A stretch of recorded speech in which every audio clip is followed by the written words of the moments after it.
खबर लखनऊ से है। कफ सिरप मामले पर यूपी डीजीपी राजीव कृष्ण ने प्रेस कॉन्फ्रेंस करके जानकारी दी। आइए सुनवाते हैं आपको। प्रिस्क्रिप्शन के साथ उन्होंने नीचे अपने स्टॉकिस्ट को भेजा हो, डिस्ट्रीब्यूटर्स को भेजा हो और रिटेलर्स को भेजा हो। कई तरीके की उसमें फ्रॉडुलेंट एक्टिविटीज़, जालसाजी, फोर्जरी के एविडेंस सामने आए। तो ऐसे कुल 5 प्रमुख सुपर स्टॉकिस्ट जो हैं, जो इस प्रकार की गतिविधियों में लिप्त थे, उनको चिन्हित किया गया है। उसमें से 3 जो हैं वो अरेस्ट हो चुके हैं। एक ये भोला जायसवाल, शुभम जायसवाल, भोला ये बाप बेटे हैं। शुभम जायसवाल बनारस का है, उसका फादर जो है वो भोला जायसवाल है। भोला जायसवाल अरेस्ट हुआ है। दूसरा एक विभोर राणा, ये सहारनपुर का है, वो अरेस्ट हुआ है। और तीसरा सौरभ त्यागी, ये गाजियाबाद का है, ये अरेस्ट हुआ है। 2 और जो सुपर स्टॉकिस्ट हैं, उनके खिलाफ भी साक्ष्य संकलन की और आगे की कार्रवाई चल रही है। इनसे करीब अभी तक जो ये रिकवरी हुई है, करीब 3.5 लाख बोतलों की रिकवरी हुई है, करीब 4.5 करोड़ रुपए के आसपास। और इसमें जो आगे की इनके डाइवर्जन के, अवैध व्यापार के जो साक्ष्य मिले हैं, उन पर जो इनके आगे की कार्रवाई है वो चल रही है। अभी तक टोटल मिलाकर के करीब 32 लोग और अरेस्ट किए गए हैं, जो कि इसी इलीगल धंधे से जुड़े हुए हैं। बाकी इसमें जो एफएसडीए की कार्रवाई है, उसके बारे में डिटेल में कमिश्नर एफएसडीए मिसेस रोशन जैकब वो बताएंगी, और उसके बाद आपके कोई प्रश्न होंगे तो उसको स्पष्ट करेंगे।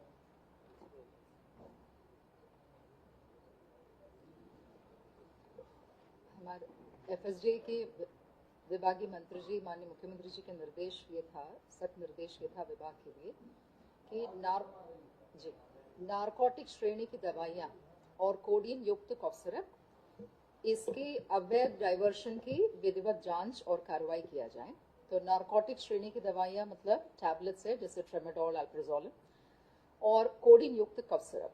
इसमें मैं शुरू में क्लैरिटी एक देना जरूर चाहूंगी कि इसमें प्रतिबंधित दवा नहीं है। जैसे सर ने बोला, एक शेड्यूल एच प्रिस्क्रिप्शन ड्रग है, जो कि प्रिस्क्रिप्शन पे देना है। कोडीन रखना या उसको बेचने में कोई गलत नहीं है, वो बिल्कुल विधिक है। समस्या केवल तब है जब थोक मात्रा में सप्लाई करते हैं और उसकी सपोर्टिंग डॉक्यूमेंट्स नहीं रहता है, जैसे परचेस और सेल की आवश्यक प्रपत्र जब नहीं रहता है, तब लाइसेंसिंग अथॉरिटी के तौर पे एफएसडीए इसको वो गलत मानते हैं। तो और दूसरा एक और कंफ्यूजन देखा है इस बीच में कि जो पीडियाट्रिक कफ सिरप को लेकर एक दुखद घटना जो मध्य प्रदेश में हुआ था, जिसमें कुछ बच्चों की डेथ हुई थी, उसमें और इसमें कोई कनेक्शन नहीं है। उसकी जांच अलग से हो चुकी है और ऐसे कोई भी जानलेवा जो पीडियाट्रिक कफ सिरप है यूपी में नहीं मिला। वो सभी जनपदों में और कई सारे ब्रांडों की जांच होकर वो पुष्टि कर चुकी है।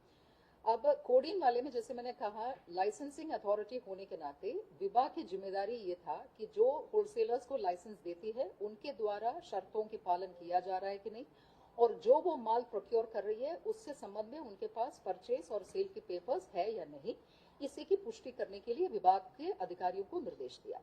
तो क्योंकि कोई भी विषय है तो उसको सोर्स से लेना है। तो जैसे सर ने अभी बताया, हम लोगों ने नारकोटिक ब्यूरो ग्वालियर में, और जो प्रमुख वहां पे देखा गया कि कोडीन का कोटा सबसे ज्यादा किन किन कंपनियों को जाते हैं, तो जो कंपनियां हैं उनकी मैन्युफैक्चरिंग फर्म्स को फिर देखा गया है, जो कि प्रमुख रूप से हिमाचल की पांटा साहिब और बद्दी इलाके में है और रुड़की में है। तो इन जगहों पे टीम्स गया और वहां पे देखा कि यूपी की प्रमुख सप्लायर्स कौन है, और सप्लायर के लेवल पे जैसे सुपर स्टॉकिस्ट है जिसकी मेन डिस्ट्रीब्यूशन गोडाउन्स रहती है, उन गोडाउन्स की फिर चेकिंग हो गई। सूचना के, और इसमें पानीपत भी है हरियाणा, जिसमें बड़े गोडाउन है एक पर्टिकुलर कंपनी का। उसके अलावा रांची में भी टीम भेजा गया। जैसे सर ने कहा, कुछ इंटेलिजेंस गैदरिंग हम लोगों ने किया, तो जो जो सप्लाई की प्रमुख स्रोत थे वहां सब टीम्स भेजकर जो चीजें पुष्टि हुई उसको लेकर फिर हमारे करीबन 40 जनपदों में 300 के ऊपर थोक विक्रेताओं की जांच हुई, जिसके क्रम में 28 जनपदों की 128 एफआईआर दर्ज की गया। इसमें विशेष यह ध्यान दिया गया है कि कोई भी छोटे व्यापारी पे कार्रवाई ना हो, क्योंकि हम लोग को रिटेलर्स पे कार्रवाई करने का मंशा नहीं था।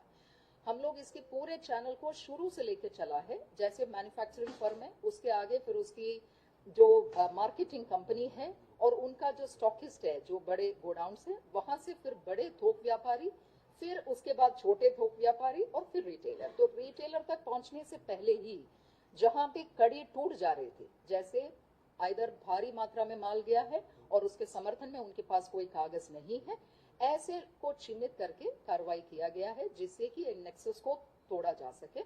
और इसमें जो नेटवर्क्स आए, जैसे सर ने कहा, प्रमुख रूप से जैसे जनपदें आप लोगों को मालूम है, बनारस और उसके बाद गाजियाबाद, फिर कानपुर, लखनऊ, ये प्रमुख नोड्स के तौर पे निकल आई है, जिस पर फिर हम लोगों ने कार्रवाई किया है। जो कंपनीज थी जिन्होंने मैन्युफैक्चरिंग किया है, हालांकि मैन्युफैक्चरिंग कंपनी के भी इसमें ऐसा नहीं कहा जाएगा कि दवा बनाना कोई गलत है, मगर जिनके स्ट्रीम को जांचा गया है वो एबॉट कंपनी की फेंसिडल सिरप है। फेंसिडल और न्यू फेंसिडल दो नाम से एबॉट कंपनी की सिरप है, और दूसरा है एस्कॉफ नाम से लेबोरेट कंपनी की सिरप है। फिर एक 3B है, 3B कंपनी, जिसका बायोहब नाम से जो मार्केटिंग चेन है, इथिका, उसकी भी जांच, बायोहब कंपनी भी, उसकी भी जांच हुई। और लास्ट में है आरपाइक और इथिका, जिसकी हेडक्वार्टर लखनऊ थी, और उनमें भी ग्लोबिन और शुभम नाम से दो कंपनियों से जो माल बनाया गया है, जिन्होंने इथिका ने डिस्ट्रीब्यूट किया। ऐसे 4 प्रमुख चैनल्स को हम लोगों ने देखा। इन चारों चैनल में जो भी वायलेशन बड़े पैमाने पे मिला है, उसी पे कार्रवाई किया।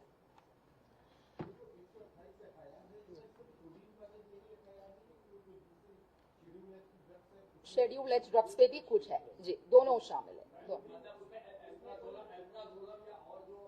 ट्रेमाडोल, यस जी, वो भी जांच है जी जी।